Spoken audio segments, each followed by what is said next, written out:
Eu quero falar aqui sobre a história de uma reconciliação. Este é o primeiro exemplo registrado na Bíblia de reconciliação entre dois irmãos que foram separados por uma discórdia. No capítulo anterior, foi narrado a noite mais importante da vida de Jacó. E aconteceu exatamente em Peniel. Em Peniel, ele teve um encontro com Deus, e naquela noite ele lutou com Deus, e vocês lembram da narrativa bíblica, o que isso trouxe para a vida de Jacó. E agora, ele vai ter o dia mais importante da sua vida.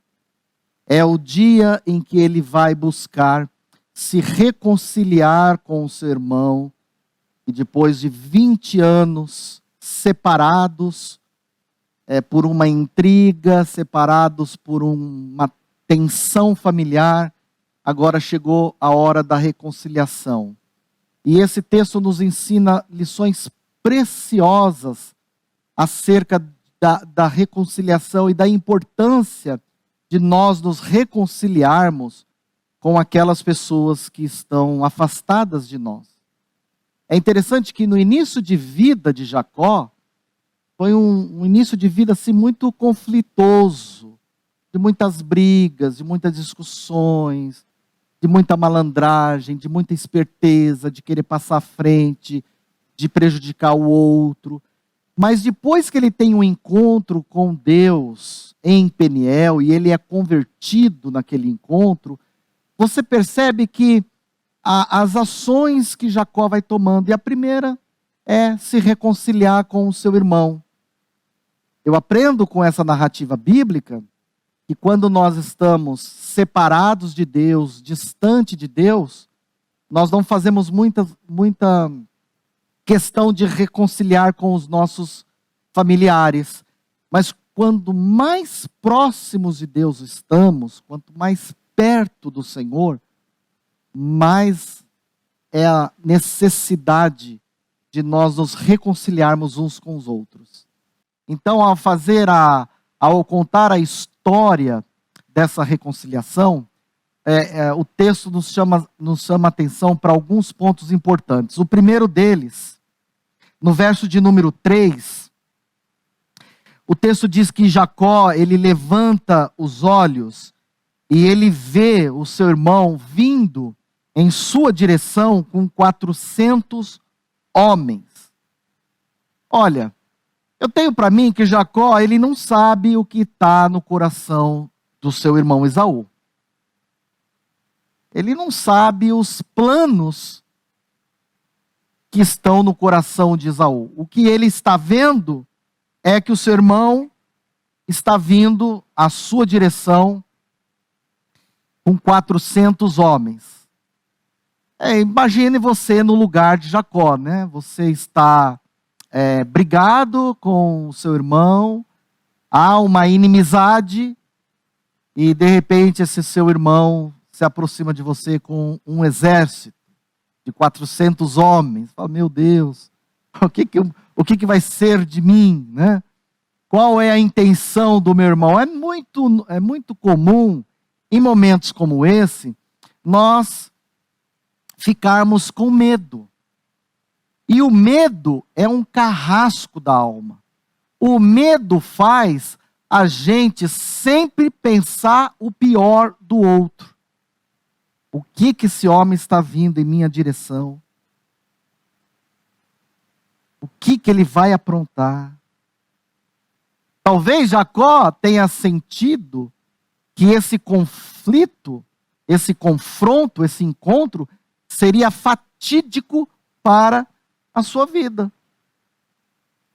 Então, ele tem uma visão, e essa visão fez com que ele sentisse medo. No verso de número 2, diante dessa visão, ele faz uma estratégia.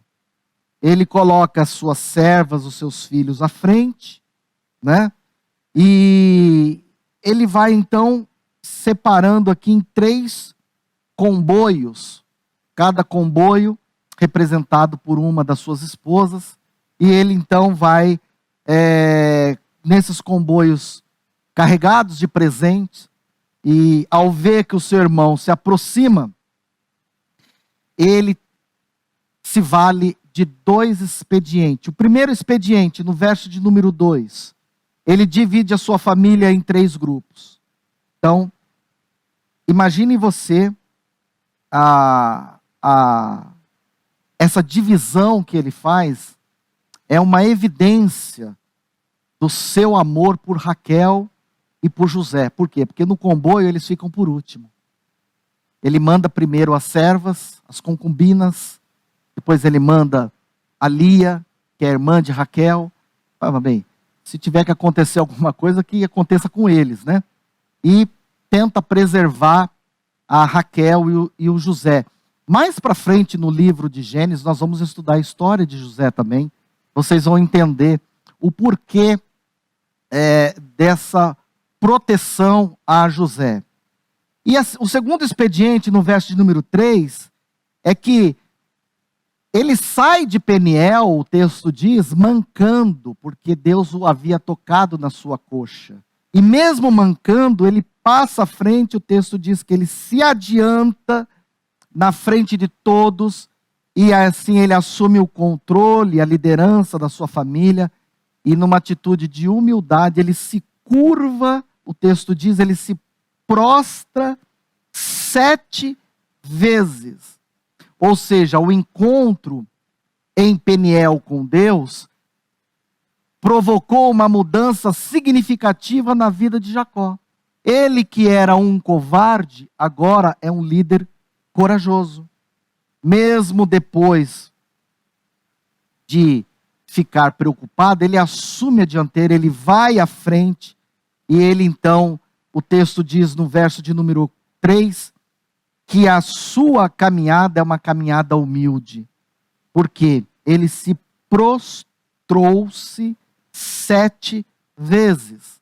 Ou seja, aqui, a atitude de se prostrar diante de alguém revela uma humildade. Como se ele houvesse reconhecido a culpa. Meu irmão, eu errei perante você. Eu quero uma reconciliação. Nesse encontro, ele não menciona uma palavra sequer. Não fala nada. Ele apenas, o texto diz que ele se aproxima. A sua postura física era um retrato do seu coração quebrantado. Pessoas que não são quebrantadas não se curvam a outros, não se prostram a outros. Quem não é quebrantado não se esforça para se reconciliar com o outro. Por isso que a atitude dele é uma atitude humilde, porque o Jacó está intencionalmente, o propósito dele é construir uma ponte de amizade com seu irmão. A Bíblia diz que a humildade precede a honra. Deus honra os humildes. A ponto dele mesmo dizer no Evangelho: bem-aventurados são os humildes de coração. Então, a humildade, meus irmãos, abre avenidas para a reconciliação. Há muitas pessoas que não se reconciliam com você, ou você com outros, por causa da arrogância, falta de humildade, quer encontrar culpados, quer ter razão. O texto diz também, no verso de número 4, como é que foi essa reconciliação. A atitude humilde que Jacó teve diante do seu irmão provocou nele uma reação amável. O texto diz que o Esaú, nesse encontro, nada disse acerca do passado de Jacó. Veja que os seus gestos são suficientes para nós entendermos a nobreza de Esaú. O texto diz que ele correu, ele abraçou, ele se jogou ao pescoço de Jacó e ele o beijou. E o resultado de tudo isso foi que ambos choraram. E as lágrimas aqui são os resultados de anos de emoções negativas, que um nutria pelo outro. Mas que agora, este muro, esta barreira, este obstáculo da inimizade havia chegado ao fim. Irmãos, a ponte da amizade foi construída. A paz com Esaú foi selada.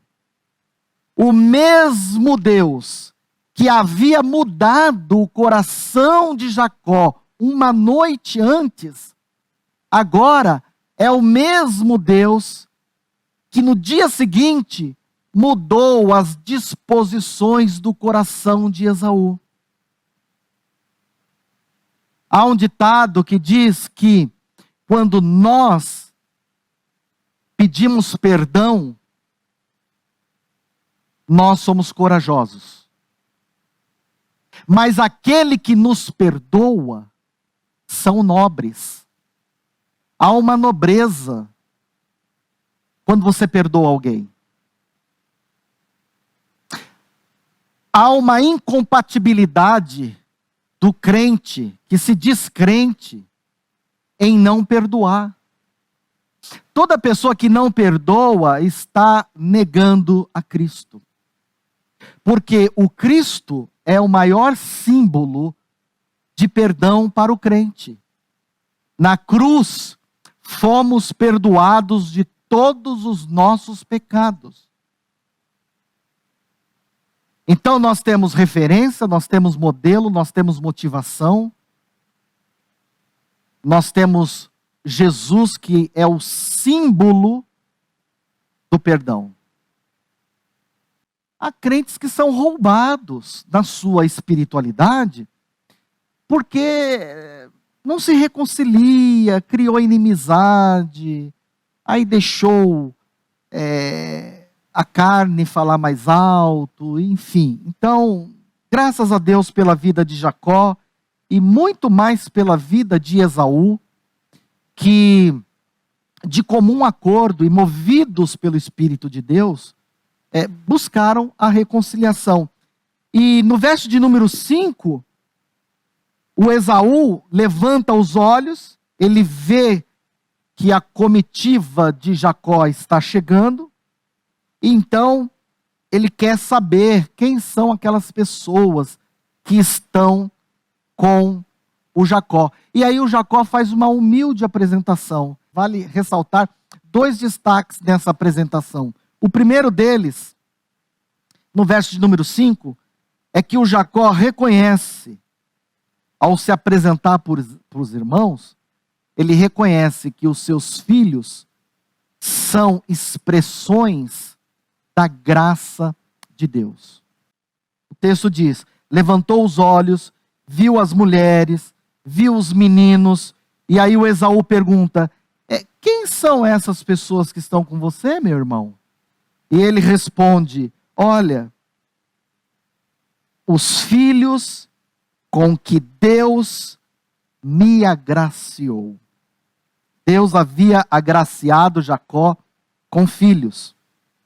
Os nossos filhos são herança do Senhor. Rapaz, você não pode viver brigado com seus filhos. Você não pode viver brigado com as suas filhas. Você não pode viver brigado com o seu esposo. Você não pode viver brigado com a tua mulher.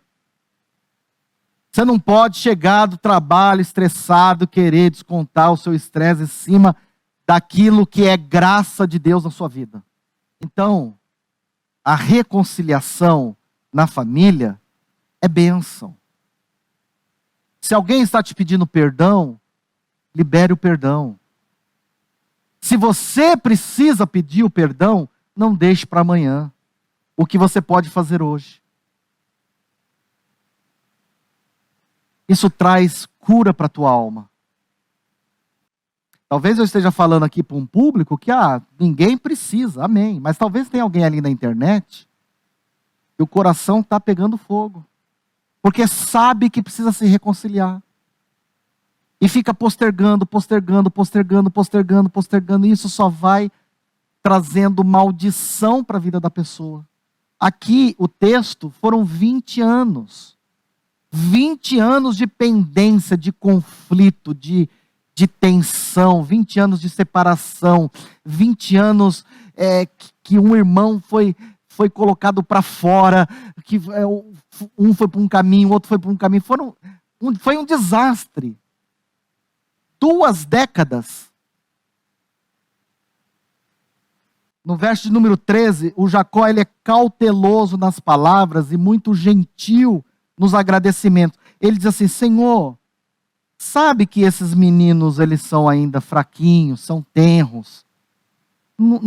Eu agradeço você querer colocar a sua escolta para me acompanhar, mas eu tenho que ir num passo diferente, eu estou com gado, eu não consigo acompanhar o passo dos seus homens.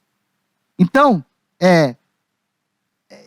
eu não posso forçar a caminhada deles, porque eles vão morrer. Então, Senhor, vai adiante do teu servo, eu vou te seguindo pouco a pouco, no passo do gado. Olha, respondeu Esaú, então permite que eu ao menos deixe contigo esse pessoal, eles vão andar no seu ritmo, né? Não vou forçar nada. E o Esaú, o Jacó, ele aqui, na verdade, ele já havia alcançado o que ele queria, que era o que ele mais desejava, que eram as misericórdias do seu irmão Esaú. Agora fechou o ciclo. Os 2 irmãos que começaram muito mal, agora estão terminando bem. Assim voltou Esaú aquele dia a Seir, pelo caminho por onde viera, e Jacó partiu para Sucote, e edificou para si uma casa, e fez palhoças para o seu gado, por isso o lugar se chamou Sucote. Então, feito toda a diplomacia do encontro, toda a reconciliação, gentileza de ambas as partes, o Jacó volta para sua casa e o Esaú segue diante.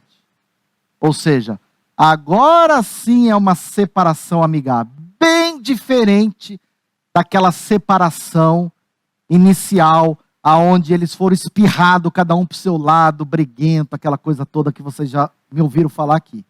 Agora é uma separação amigável, em paz. Glória a Deus. Louvado seja o Senhor. O meu convite a você nessa manhã se você precisa se reconciliar com alguém, e quando eu falo alguém, não é só família, tá? Não é só família. Esse alguém pode ser uma pessoa próxima de você. Estenda a sua destra, estenda a sua mão, seja humilde, reconheça, eu errei, eu falhei, mas eu não quero permanecer no erro, eu não quero ficar me sentindo culpado diante de Deus. Isso é o que o Evangelho nos ensina. É isso que nós aprendemos com Jesus, é isso que toda a igreja deveria se empenhar, né? Veja que há nações divididas, nações que são cortadas no meio, que um não fala com o outro, o caso da Coreia do Sul, Coreia do Norte, né? Veja agora essa briga dos russos com os ucranianos, e tantas outras lutas territoriais que existem, são todos irmãos, da mesma raiz linguística, da mesma raiz social, mas que o ódio faz com que eles vivam distante. Por isso que quando o muro de Berlim caiu, nós lembramos muito bem da cena, né, daqueles pessoas quebrando aquele muro com marretas, né, alemães chorando do outro lado, porque puderam rever os seus familiares. Olha que bênção que é. Que bênção que é. Então essa é a minha palavra nessa manhã, mas eu gostaria que você pensasse e refletisse sobre sua vida, sobre você, como crente. Se você precisa se reconciliar com alguém, faça isso. Esse seria o maior presente que você daria para a igreja. Quem sabe a gente vai até ouvir testemunhos de reconciliação.